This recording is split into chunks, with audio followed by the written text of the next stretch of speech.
It's now my honor and pleasure to introduce our speaker, Mr. Gerry Mecca. Mr. Mecca earned his bachelor's degree in communication speech at UTA-Arlington and a master's in business administration from Baylor University. He's vice president of information technology for Dr. Pepper Snapple Group in Plano. Dr. Pepper Snapple is the leading producer of flavored beverages in North America and the Caribbean, incorporating more than 50 brands of soft drinks, juices, and teas.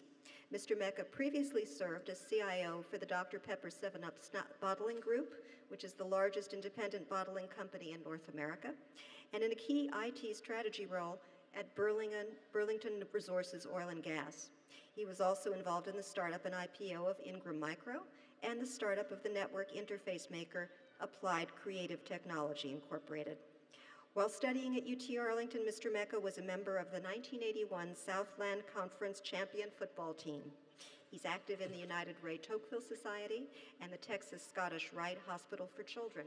Mr. Mecca served on the Alumni Association Board of Directors, representing the College of Liberal Arts between 2002 and 2008. Gerry and his wife, Michelle, who are the proud parents of a daughter, Ryan, and a son, Vincent, and they're all here today, I'm very happy to say.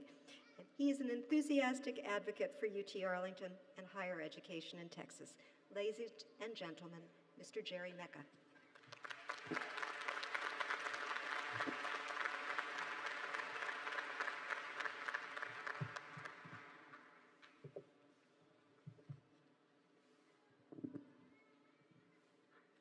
Thank you, Dr. Wright. Awesome. This is a great opportunity for me to talk to tomorrow's Maverick leaders.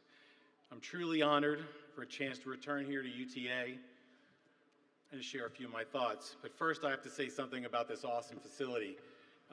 Though I stand before you on a temporary stage, many of you know we used to play our basketball games on a permanent one. What an upgrade.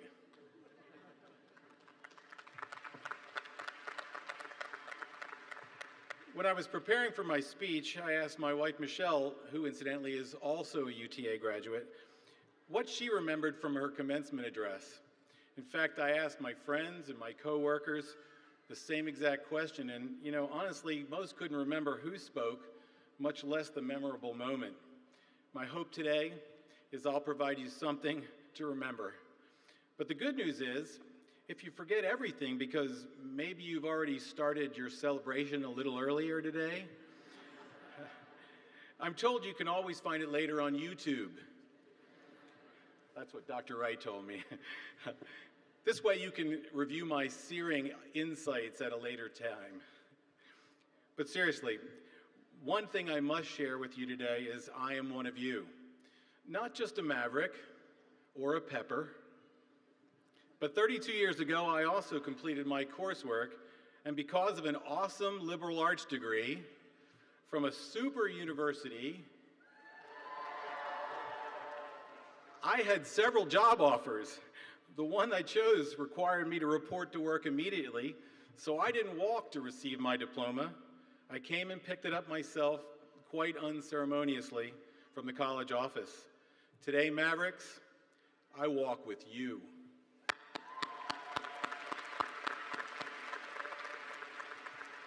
Again, thanks so much, Dr.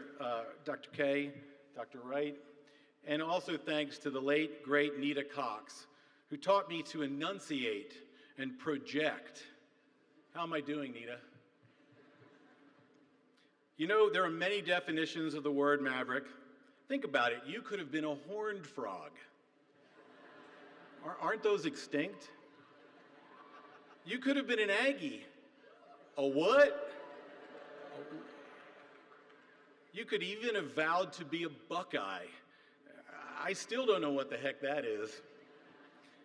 I'm sure these mascot names have deep meanings, but no matter who you talk to, no matter what situation, there's no doubting the meaning of the word maverick. Wikipedia defines maverick as an independent individual who does not go along with a group or a party. Does this sound familiar? It does to me. Thank you. People recognize a maverick from the moment they meet one. They see the counterculturalist, the free spirit, the individualist.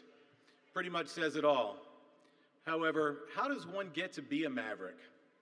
Everyone's got a story, and I'm sure you all do. Let me share a story about a little boy. The boy was the sixth child from a family of 8. He had 4 brothers and 3 sisters. He was a bit of a middle child. His mother didn't graduate from high school, though she could have. And his dad, who got a diploma but promptly joined the Army. There he served on a bomber as a radio man and gunner. They were a working class family. For many years after World War II, his dad built TVs. That's a flat screen for those of you here in the audience who don't know that. When he was 4, the boy's dad lost his job. This is also when he came to realize he was in a special family. Along with the family work troubles, his older brother had been born with a deformed leg. The family had no means to pay for helping improve the boy's life. It was the first time he learned about the kindness of others. His brother's treatments were made possible courtesy of the charity of Shriners Hospital and the Texas Scottish Rite Hospital for Children. For many years after his parents made ends meet, his dad changed jobs, his mom waited tables. They moved frequently, and for a short while, the boy had to share a one bedroom with his 4 brothers. Imagine that if you can. He really didn't think his parents struggled. In fact, he was happy and he enjoyed helping his older brother. When he was 6, his dad secured a new job and the family moved again. Things were getting better. However, Mom still waited tables to pay the bills, and often the house was empty of parents at the end of the day. His brothers and sisters did their best parent imitations. The times in the 1960s were not the best. There were bad influences, and especially during the summer, plenty of time for kids to get in trouble. Though the boy was a smart kid, he often was convinced by his friends to be a bit of a vandal, and that's an understatement. As his oldest brother and sisters moved on, finding a place for her kids to play safely and out of trouble became a pressing need for Mom. Between work schedules, she found free and volunteer-led activities for her kids to learn and thrive. One summer, she found a nature conservation project being run by volunteers. The group arranged to pick kids up on a bus and take them for a day of nature trails and a little honest hard work. The boy really grew and benefited from the continued kindness of others. He learned about nature, built trails and bridges, but mostly stayed out of trouble, less a few fights. As the family work situation improved, he went on to graduate with honors from high school and college, earning scholarships from another neighborhood charity. Eventually, he achieved his master's degree. Since then, he's had great success and currently works in a key leadership role for a major corporation. You probably figured it out by now. That little boy is me.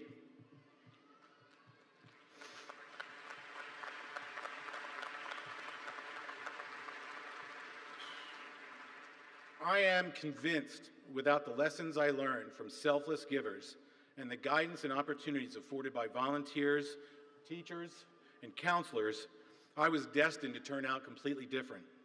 I might not even be standing before you today. I truly hope this story and its message can inspire you, regardless of where you are or how successful you will certainly be. Please give back. If you haven't already, adopt a servant leader's life. My kids are here. My mom's here. The brother I shared the story with you is here. And they continue to inspire me to this day. There are so many stories I could share about growing up Mecca that would surprise you that all 8 of us are still alive. The stories will have to wait, though, because Dr. K told me I only had 10 minutes to talk, and I'm pretty sure I'm the only thing between you and your after party. So let me conclude with this. When you leave UTA, you will be in a position to help others. Please do. Because you're mavericks, you will stand out. You will earn beyond your needs. You will have a chance to help a little boy or girl. Fulfillment in life is not about what you get. It's about the basic human kindness with which you were born, the willingness to open your heart and give to your fellow man, to give someone a leg up. No pun intended, Randy, really, no pun intended. When you get out there, if you have nothing else, if you do nothing else, be a servant leader and pay it forward. Expect nothing in return. Great things will happen. There was a quote by George Washington Carver over the entryway to the UTA weight room when I played football here. It read, "Start where you are with what you have, make something of it, and never be satisfied." I never forgot that.